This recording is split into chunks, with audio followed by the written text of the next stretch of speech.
செவிலியர் போராட்டம்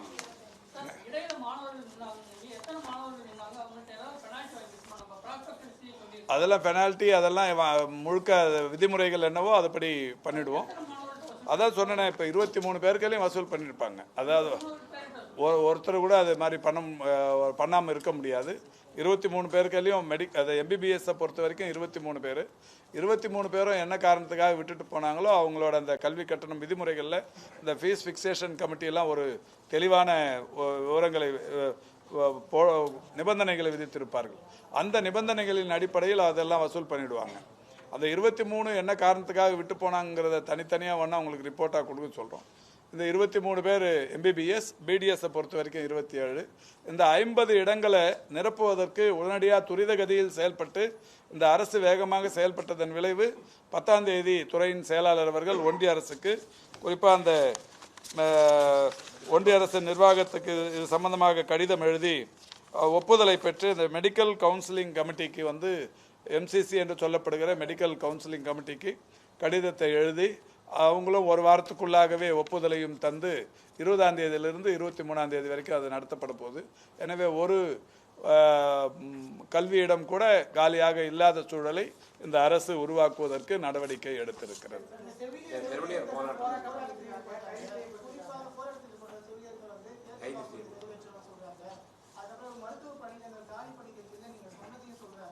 இல்லை இப்போவும் சொல்கிறேங்க, இதில் காலி பணியிடங்கள் இருந்தால் அவங்கெல்லாம் இதில் உள்ளே வரலாம். காலி பணியிடங்கள் இல்லைங்கிறது தான் உண்மை. அதாவது இல்லை, உருவாக்கப்படுறதுங்கிறது அதாவது சூழலுக்கு ஏற்ற மாதிரி, அதாவது உருவாக்கப்படுறதுங்கிறது வர்ற பயனாளர்களோட எண்ணிக்கை அதெல்லாம் பொறுத்து. இப்போ இந்த அரசு பொறுப்பேற்றதற்கு பிறகு 11 மருத்துவக் கல்லூரிகள் திறந்ததுக்கு அப்புறம் 1200 ஒரே நேரத்தில் 1200 புதிய பணியிடங்கள் உருவாக்கப்பட்டு அதற்கு அவங்களுக்கெல்லாம் வேலை கொடுத்துருக்கு. இதில் பார்த்தீங்கன்னா இப்போ இந்த செவிலியர்களை பொறுத்த வரைக்கும் அவங்கள யாரையும் வந்து இந்த அரசு புறக்கணிக்கணுங்கிற அந்த நோக்கம் கொஞ்சமும் கூட இல்லை. இவங்க வந்து இன்னைக்கு புதுசாக இந்த அரசு வந்ததுக்கு அப்புறம் வேலைக்கு வந்தவங்க இல்லை. இவங்க ஏறத்தாழ ஒரு 8-9 ஆண்டு காலமாக இங்கே பணியாற்றி கொண்டிருப்பவர்கள். வேலைக்கு வரும்போதே இந்த ஒப்பந்த செவிலியர்கள் அப்பாயின்மெண்ட் ஆர்டரில் என்ன எழுதி அப்பாயின்மெண்ட் ஆர்டர் என்ன வாங்கிக்கின்னு வராங்க அப்படின்னு சொன்னால், அதை சொல்கிறது வெளியில் என்ன வேணாலும் சொல்லலாம். ஆனால் அப்பாயின்மெண்ட் ஆர்டரில் அவங்க என்னத்துக்காக ஒத்துக்குன்னு இந்த வேலைக்கு வந்திருக்கிறாங்க அப்படின்னு சொன்னால், he cannot claim as a right for regular post in the time scale or time scale of pay on completion of 2 years of service. 2 வருஷத்தில் வேலைக்கு சேர்ந்த உடனே அவங்க வந்து டைம் ஸ்கேலில் எங்களை சேர்க்கணும்னு உரிமை கொண்டாட முடியாது.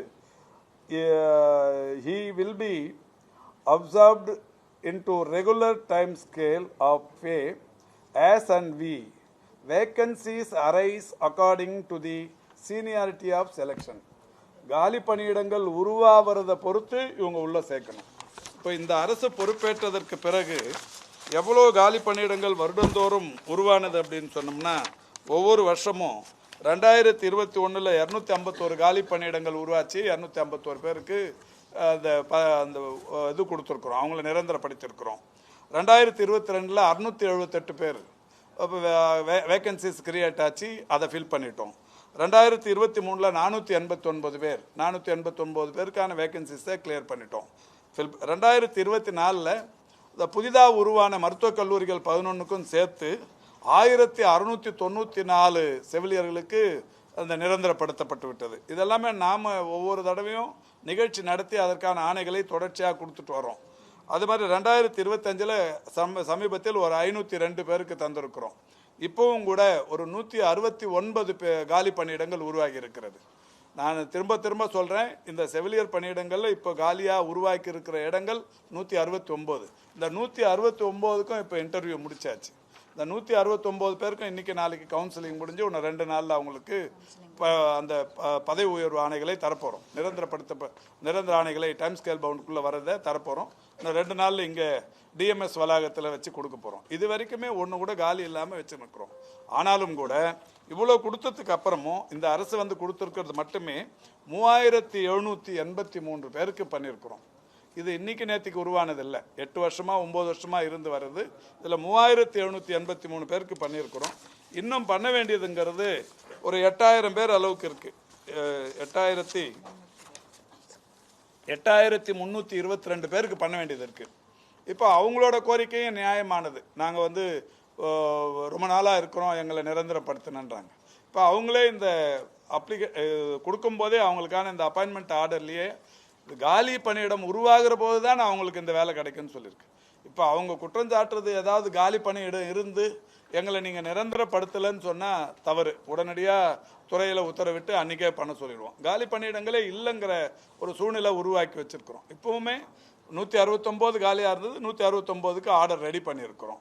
இப்படிப்பட்ட சூழ்நிலையில் போராட்டங்கள் நடத்துறத வந்து ஜனநாயக உரிமை, அதில் வந்து தப்பு சொல்ல முடியாது. அதே நேரத்தில் இங்கே துறையில் வந்து அவங்க அப்பாயின்மெண்ட் ஆகும்போது வாங்கின உத்தரவுகள் இதெல்லாத்தையும் பார்த்துட்டு அந்த விதிமுறைகளையும் அவங்க தெரிஞ்சுக்கணும், வந்து பண்ணிக்கிறதுங்கிறது நல்லது. இன்னொன்று, யாரையும் இந்த அரசு விட்டுடாது. காலியாக அவங்களுக்கு வந்து வேறு யாரையாவது ஏற்கனவே ஒப்பந்த அடிப்படையில் வந்தவங்களை விட்டுட்டு புதுசாக யாரையாவது வச்சா பரவாயில்ல. அவங்கள மட்டும்தான் அதில் தொடர்ச்சியாக அந்த சீனியாரிட்டி அதை வச்சு கொடுத்துட்டுருக்குறோம். அதுலேயும் கூட இப்போ கொரோனா காலத்தில் வேலை செஞ்ச ஒரு 714 பேர் அதில் வந்து கம்யூனியல் ரொட்டேஷன் இல்லாமல் வந்துட்டாங்கன்னு சொல்லி நிறுத்திட்டாங்க. அவங்க கோர்ட்டுக்கு போனாங்க.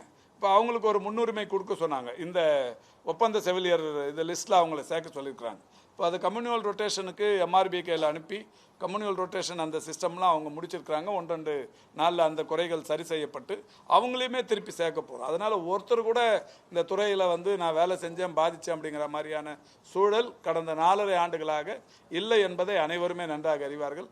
என்றாலும் அவர்களுடைய கோரிக்கையை நேரில் வந்தால் பேசுறதுக்கு நாங்கள் தயாராக இருக்கிறோம்.